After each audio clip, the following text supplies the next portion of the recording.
সম্মানিত উপস্থিতি, কেমন আছেন আপনারা? আলহামদুলিল্লাহ আলা কুল্লি হাল ওয়া ফি কুল্লি মাকান। আল্লাহ রাব্বুল আলামিন পবিত্র কোরআনুল কারীমে সূরাতুল বুরুজের মধ্যে ইরশাদ করেছেন, ওয়াস-সামাই যাতিল বুরুজ বা'দা আউযু বিল্লাহি মিনাশ শাইতানির রাজীম ওয়াস-সামাই যাতিল বুরুজ ওয়াল ইয়াউমিল মাওউদ ওয়াশ-শাহিদিন ওয়া মাশহুদ। আল্লাহ রাব্বুল আলামিন বুরুজ বিশিষ্ট আকাশের কসম করে বলছেন, প্রতিশ্রুত দিনের কসম, শাহিদ এবং মাশহুদের কসম। তাফসীরের কিতাবগুলো ঘাটলে দেখা যায় এই শাহিদ এর ব্যাখ্যা হচ্ছে জুমার দিন। জুমার দিনকে বলা হয় শাহিদ। আল মাশহুদ, মাশহুদের ব্যাখ্যা হচ্ছে ইয়াউমুল আরাফা। আরাফার দিনকে বলা হয় মাশহুদ। জিলহজ মাসের প্রথম 10 দিনের একটা দিন 1000 দিনের সমান। আরাফার দিনের ফজিলত হচ্ছে 10,000 দিনের সমান। আর আজকের দিনে এর সাথে যুক্ত হয়েছে সওম, অর্থাৎ রোজা।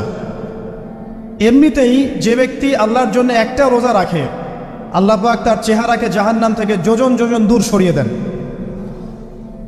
আর আজকে আরাফা সওম, এই সম্পর্কে নবী সাল্লাল্লাহু আলাইহি ওয়াসাল্লাম বলেছেন যে আমি আশা করি যে এই সওম আগামী 1 বছর এবং বিগত 1 বছরের গুনাহের কাফফারা হয়ে যাবে ইনশাআল্লাহ।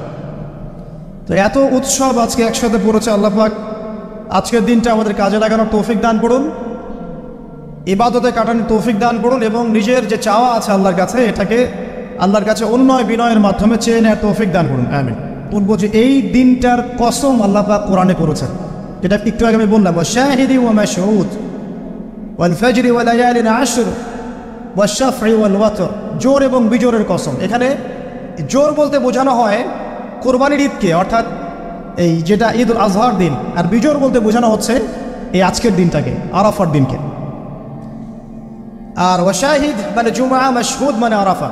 কোরআনের মধ্যে আল্লাহ পাক এই আরাফার দিনকে কেন্দ্র করে শপথ করেছেন। নিঃসন্দেহে আল্লাহ যে বিষয়টাকে নিয়ে শপথ করবেন, এটা সবচেয়ে বেশি মূল্যবান জিনিসের অন্তর্ভুক্ত হয়, তাই নয় কি? এটা বোঝার বাকি নেই, এই জিনিসটা আমাদের জন্য অনেক অনেক বেশি গুরুত্বপূর্ণ।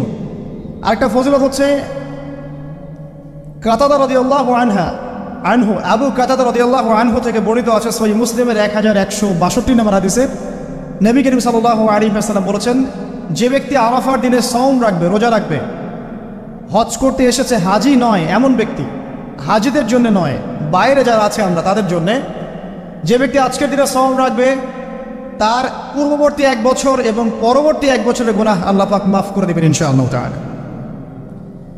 আর এই দিনটাকে নিয়ে, রোজা নিয়ে অনেক কনফিউশন আমাদের মধ্যে চলে আসছে এখন, আজকে রাখবো না কালকে রাখবো ইত্যাদি। হাদিসের মধ্যে ইয়াউমুল আরাফা শব্দ এসেছে, আরাফার দিনে সওমের কথা এসেছে, ইয়াউমুত তাসি' বা 9ম দিনের কথা আসে নাই। এটা নিয়ে যদিও বা উলামায়ে কেরামের মধ্যে ইখতিলাফ লক্ষ্য করা যাচ্ছে, সবচেয়ে বেস্ট ডিসিশন হচ্ছে আজকেও রাখি কালকেও রাখি, সিম্পল সলিউশন। আজকেও রাখেন, আগামীকালকেও রাখেন, ইনশাআল্লাহ আপনি পুরোটার নেকি পেয়ে যাবেন ইনশাআল্লাহ তাআলা। তবে আমার মত আজকের দিনে রোজা রাখাটাই আরাফার সওম, এটা আমার ব্যক্তিগত মত। যদি এর সাথে কেউ দ্বিমত পোষণ করেন, আমি তার সাথে যুদ্ধ করতে যাব না, ঠিক আছে? এরপরে আসি, এই দিন একটা স্পেশাল আয়াত নাজিল হয়েছে আরাফার দিনে, স্পেশাল একটা আয়াত, সেটা হচ্ছে সূরা মাইদার 3 নম্বর আয়াত। আয়াতটা হচ্ছে আল ইয়াউমা আকমালতু লাকুম দীনাকুম। নবী করিম সাল্লাল্লাহু আলাইহি ওয়াসাল্লাম বিদায় হজের ভাষণ দিলেন, আল্লাহর পক্ষ থেকে আয়াত নাজিল হলো, আল ইয়াউমা আকমালতু লাকুম দীনাকুম, আজকের দিনে আমি তোমাদের উপরে দিন ইসলামটাকে কামেল করে দিলাম। কামেল মানে কি? পরিপূর্ণ করে দিলাম, একদম পরিপূর্ণ। ইসলামে ঢোকানোরও কিছু সুযোগ নাই, বের করানোর কোনো সুযোগ অবকাশ নাই। ওয়া আতমামতু আলাইকুম নি'মাতি, তোমাদের উপর আমার নিয়ামতকে পরিপূর্ণতা দান করলাম। ওয়া রাদিতু লাকুমুল ইসলামা দীনান, এবং দিন ইসলামকে তোমাদের উপর মনোনীত করে আমি সন্তুষ্ট হয়ে গেলাম। সুবহানাল্লাহ। এটা কিন্তু একটা কনক্লুসিভ আয়াত, মানে দীর্ঘ 23 বছর নবী সাল্লাল্লাহু আলাইহি ওয়াসাল্লাম স্ট্রাগল করেছেন, দিন প্রচার করেছেন, প্রসার করেছেন, প্রতিষ্ঠা করেছেন। এরপর আল্লাহ পাক একটা কনক্লুসিভ আয়াত নাজিল করে এই দিনটার মধ্যে একটা ইতিবাচক ভূমিকা টেনে দিলেন। অতএব এই দিনটা খুশির, এই দিনটা আনন্দের এবং এই দিনটা ইবাদতের উদযাপন করার, এটা আমাদের সংস্কৃতি। আমি এই বিষয়ে একটু পরে কথা বলছি ইনশাআল্লাহ। এরপরে চলে আসেন, আজকের দিন একটা 2টা দোয়া আপনারা পড়বেন। স্পেশালি। একটা হলো তাকবীর, যেটা আমরা দেই, আল্লাহু আকবার লা ইলাহা ইল্লাল্লাহ ওয়াল্লাহু আকবার ওয়ালিল্লাহিল হামদ, এবং আইয়ামে তাশরিকের শেষ পর্যন্ত, মানে ঈদুল আযহা 3 দিন পর্যন্ত এটা পড়তেই থাকবেন ইনশাআল্লাহ তাআলা। আর সকল নবীগণের একটা শ্রেষ্ঠ দোয়া আছে। যত নবী ছিলেন পৃথিবীতে, তারা সবাই যত দোয়া করেছেন তার মধ্যে একটা দোয়াকে শ্রেষ্ঠ বলা হয়। শিখিয়ে দেবো কোনটা? সেটা হলো লা ইলাহা ইল্লাল্লাহ ওয়াহদাহু লা শারীকা লাহ লাহুল মুলক ওয়া লাহুল হামদ ওয়া হুয়া আলা কুল্লি শাইইন কাদির। এই দোয়াটা দিনে যে ব্যক্তি 100 বার পড়বে, দিনে যে ব্যক্তি 100 বার পড়বে, ওই দিন আল্লাহর লিস্টে ওই ব্যক্তি ছাড়া বেশি আমলকারী কেউ হতে পারবে না। তবে সেই ব্যক্তি ব্যতীত যে এর চেয়ে বেশি পড়েছে, কেউ 200 300 500 পড়েছে, তখন সে বেশি র্যাঙ্কিংয়ে শীর্ষে চলে যাবে আর কি। মিনিমাম 100 বার। আরও ফজিলত হচ্ছে 100 বার যদি আপনি পড়েন, ওই দিন শয়তান আপনাকে স্পর্শ করতে পারবেন ইনশাআল্লাহ, এবং আপনার আমলনামা থেকে 100 গুনাহ মিটিয়ে ফেলা হবে, 100 নেকি লিখে দেওয়া হবে ইনশাআল্লাহ। অতএব আজকে আমরা এই দোয়াটা পড়তে পারি, লা ইলাহা ইল্লাল্লাহ ওয়াহদাহু লা শারীকা লাহ লাহুল মুলক ওয়া লাহুল হামদ ওয়া হুয়া আলা কুল্লি শাইইন কাদির। এরপরে আসেন, এই দিন একটা ফজিলত হচ্ছে, আজকের দিনটা হচ্ছে হজের দিন, হজ আকবরের দিন। আমরা অনেকেই হজটাকে তুচ্ছ মনে করি, অনেকের সামর্থ্য আছে কিন্তু হজ করতে যাই না। আছেন এমন মানুষ? দুনিয়ার চাকচিক্য নিয়ে ব্যস্ত আছে, কিন্তু হজ ফরজ হয়ে গেছে, সেই কবে হজ করতে যাই না। মনে করি মেয়ের বিয়ে দিয়ে শেষ বয়সে যাব, তাই না? অথচ হজ করতে হয় ইয়াং বয়সে, যদি সামর্থ্য থাকে ইয়াং বয়সে হজ করতে হবে। আমরা কিছু ফজিলত জেনে নেই এবং আল্লাহর কাছে দোয়া করে, আল্লাহ পাক আজকে আমাদের এই ক্ষুদ্র মসজিদে যত মুসল্লি উপস্থিত আছে, আল্লাহ পাক সবার তাকদিরে হজে আকবর নসিব করুন, আমিন। এবং মাকবুল আর মাবরুর হজ করার তৌফিক আল্লাহ পাক আমাদের সবাইকে দান করুন, আমিন। একটা হাদিস আছে, বুখারী মুসলিম দুইটা কিতাবে এসেছে, যে ব্যক্তি মান হাজ্জা লিল্লাহ, যে ব্যক্তি শুধু আল্লাহর জন্য হজ করলো, ওয়ালাম ইয়ারফুস ওয়ালাম ইয়াফসুক, এবং হজের মধ্যে কোনো প্রকার ফাহেসা কাজ করে নাই, অশ্লীল কোনো কাজ করে নাই, কোনো ফাসাকি কাজ করে নাই, সে ব্যক্তি ওই দিনের মতো নিষ্পাপ হবে। ওয়ালাদাতহু উম্মুহ, কোন দিন?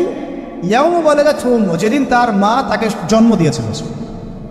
এটা সবচেয়ে বড় বেনিফিট। আরেকটা হাদিসে আছে যে মাকবুল হজ, একটা মাকবুল হজের জাযা জান্নাত ছাড়া আর কিছুই না। একটা মাকবুল হজের জাযা বা প্রতিদান হচ্ছে জান্নাত ছাড়া আর কিছুই না।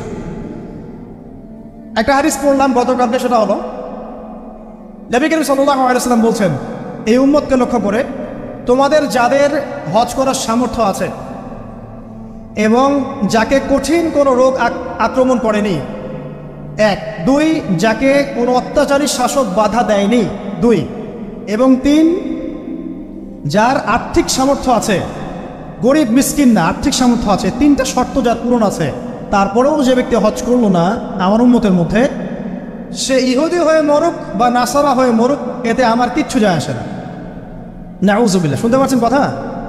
মানে হজের সামর্থ্য আছে, রোগ নাই, অর্থনৈতিক সামর্থ্য আছে, কোনো শাসক তাকে বাধাও দিচ্ছে না, এরপরেও সে হজ করলো না, নবীজি বলছেন এ ইহুদি হয়ে মারা যাক বা নাসারা হয়ে মারা যাক, এতে আমার কিচ্ছু যায় আসে না। নাউযুবিল্লাহ।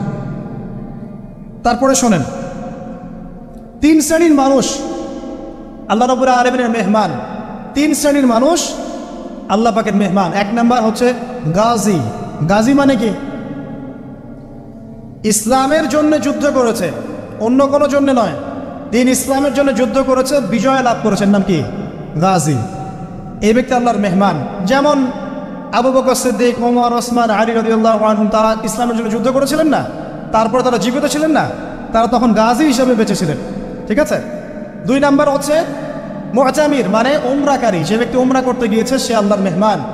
আর 3 নাম্বার এই যে হাজি, যে ব্যক্তি হজ করতে গিয়েছে সে আল্লাহ পাকের মেহমান। আমাদের একটা কর্তব্য আছে, এটাও একটা হাদিসে এসেছে, নবী করিম সাল্লাল্লাহু আলাইহি ওয়াসাল্লাম বলেছেন, ইদা লাকিতাল হাজ, যখন তুমি কোনো হাজির সাথে দেখা করবে, সাক্ষাৎ পাবে, ফাসাল্লিমু আলাইহি, তখন তাকে সালাম দিও, তখন তাকে সালাম দিও, এবং তার সাথে মুসাফা করবে। তার সাথে কি করবে?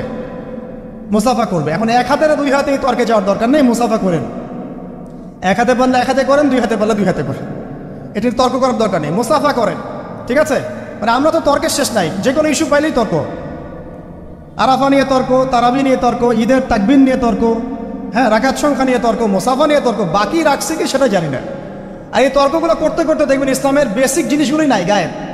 ইসলামী না আছে খেলাফা, ইসলামী না আছে এমারা, না আছে ইউনাইটেড কোনো ইসলামিক কমিউনিটি, না আছে ইসলামিক কোনো ইকোনমিক্সের বেস, না ইসলামিক কোনো মিডিয়া, না ইসলামিক কোনো কিছুই নাই।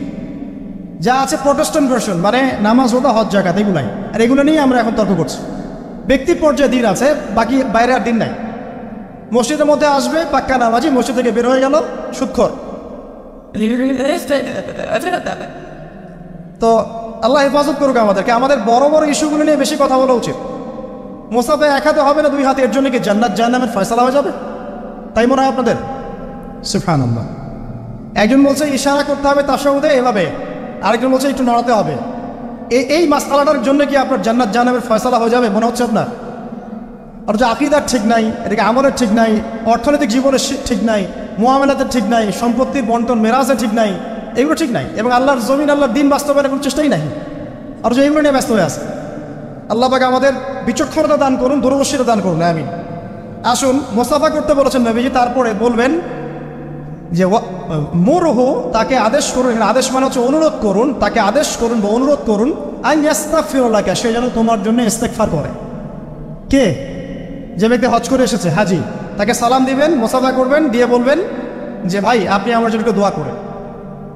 কারণ ফাইন্নাহু মাগফুরুল্লাহ, কারণ সে ব্যক্তি একজন ক্ষমাপ্রাপ্ত মানুষ। তবে একটা বিষয়, মানুষের সম্পদ আত্মসাৎ করে সুদের টাকা দিয়ে, ঘুষের টাকা দিয়ে, প্রতারণা, বাটপাড়ি, দুর্নীতির টাকা দিয়ে হজ করতে গিয়ে কতটুকু মাগফুর হয়ে আসা যাবে, এটা একটা প্রশ্নবিদ্ধ বিষয়। তো এই বিষয়গুলোকে ক্লিয়ার করে হজ করতে যাওয়া উচিত। আল্লাহ পাক আমাদেরকে তৌফিক ইনায়াত করুন, আমিন। এই দিনের একটা প্রতিশ্রুতি আছে। কি প্রতিশ্রুতি? আয়েশা রাদিয়াল্লাহু আনহা থেকে সহিহ মুসলিমে এসেছে, এবং জাবের রাদিয়াল্লাহু আনহু থেকে ইবনে হিব্বানের 3853 নম্বর হাদিস এসেছেন। আল্লাহ রাব্বুল আলামিন এই দিনে হাজিদেরকে দেখে বলেন, যারা আরাফার মাঠে এসেছেন তাদেরকে দেখে বলেন যে আমার এই বান্দারা দূর দূরান্ত থেকে সফর করে এখানে এসেছে। ওদের চেহারাগুলো তাকিয়ে দেখো, ক্লান্ত, ক্লিষ্ট, চুলগুলো এলোমেলো, পরিশ্রান্ত। তারা আমার রহমতের প্রত্যাশী, অথচ তারা কেউ আমার আযাব দেখে নাই। হে ফেরেশতারা, তোমরা সাক্ষী থাকো, আমি তাদের সবাইকে মাফ করে দিলাম।